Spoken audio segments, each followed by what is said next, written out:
I am my brother's sister, his half-sister, to be exact. So he had the unmistakable American features, right? So pagkatabi ko siya, laging akala nila either yaya ako, assistant ako.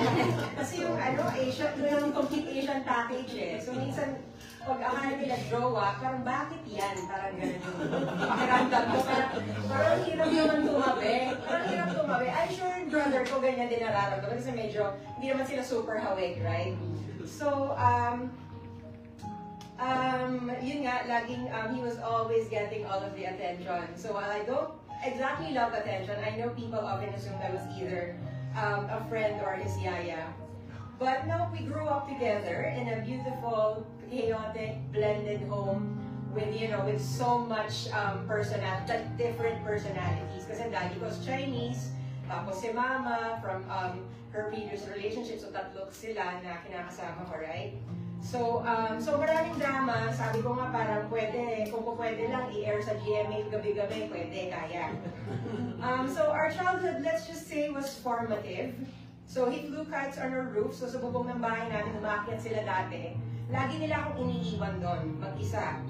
Tapos mag-games yan all day sa computer, yung IBM pa na green, di ba? Yung DOS-based pa. Kasama ng brother ko. Then lagi akong talagang nahuhuli sa balan. Talagang super huli. Tapos, one time, marunong kasi siya mag-aikido. He knows how to, kahit na, parang ako dami ko pang hesitations eh. Siya talagang straight to the goal siya. Kahit napalpak siya, hindi niya iniisip yon, basta go-getter siya parate. So he wasn't scared of anything, your dad. Especially not the girls he liked, kasi talagang madami sila. And I think public information, general information, right? Na talagang marami talaga siyang girls. And when something did not work out, he'd just shrug and say, not for me, and then move on to the next big thing. So simple, brave, unapologetic, talagang diretso lang. So it's been almost 10 years since I last saw him. So puro video chat kami.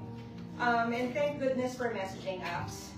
Kasi even if we didn't talk every day, we shared laughter and puro talagang nonsense. Talagang walang kakwenta-kwenta, basta tawa lang. Talagang full of banter kami nila Bob and si Mama. Minsan sumasama kahit hindi niya naintindihan. And then, of course, we shared our dreams. So we had big plans this year. So the biggest one was for us to finally reunite. So after nearly 20 years, kasi si Bob was living in Dubai, and then after that, he went to Canada. Ako naman, I went to Canada. Kasi yun yung plan namin, was to be together. But then, yun nga, God has other plans, so medyo na-shift yung script namin. But anyway, sa totoo lang, sabi nga namin kay Mama, akala namin ikaw mauuna eh. Kaya lang, hindi na tuloy yun. Right? So, anyway, yun yung plot twist. Wala tayong magagawa ma. Alam mo naman yun, right?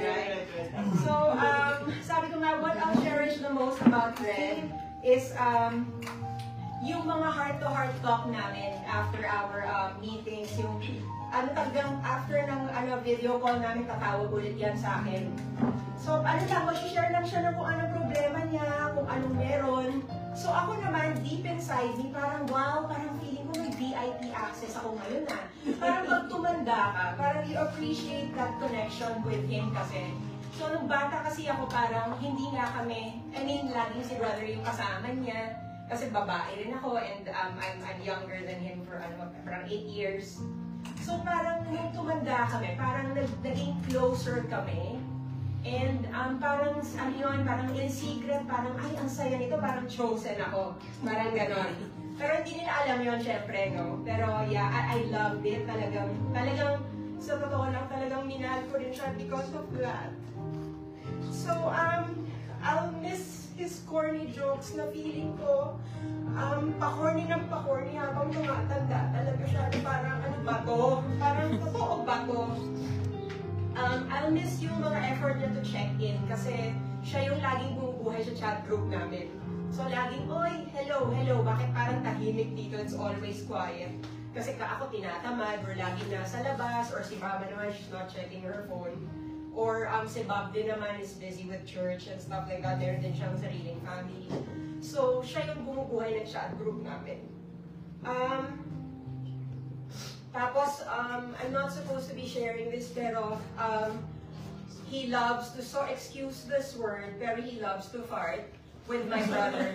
So talagang tandem talaga sila. Tandem sila. I remember, when we were in Baguio, nagsishare kami dun sa, nagsishare kami ng room. For some reason, kasama namin si Mama, tapos tatlo kami. And ewan ko kung nandun pa si Papa that time.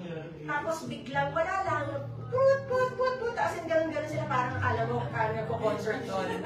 So ako naman parang, I secretly am getting some, like, I've always been entertained, na kahit gross siya, parang hinahanap ko yun kasi nakakatawa, saya, may bonding, kahit na it's not the best situation you can get yourself into. But anyway, I believe the story doesn't end here. I know well that we'll see him again in paradise. Thank you for gifting us with your 3 amazing children. Every time we see them, we'll see you. Lalo na yung boy niya, si Riker. I love you always, brotherhood. Ang tawag ko sa kanya is brotherhood. Ngayon, dati dalawa sila, may isa na lang ang brotherhood ko. It was a pleasure and an adventure growing up with you. So we made a video for him, pero siguro after magsalita ng side ng family namin. So I hope you enjoy. At least makikilala niyo siya in a much deeper level kasi magsa-start tayo ng bata pa siya. Wow. Pinag-aagawan siya lahat, di ba? Pinag-aagawan siya ng lahat. Pero thank you for coming and yeah, sana we get to see you again in the future kung saan man tayo mapadpad. Yeah, and one thing na natutunan ko is talagang life is short, ang sabi ni Mike.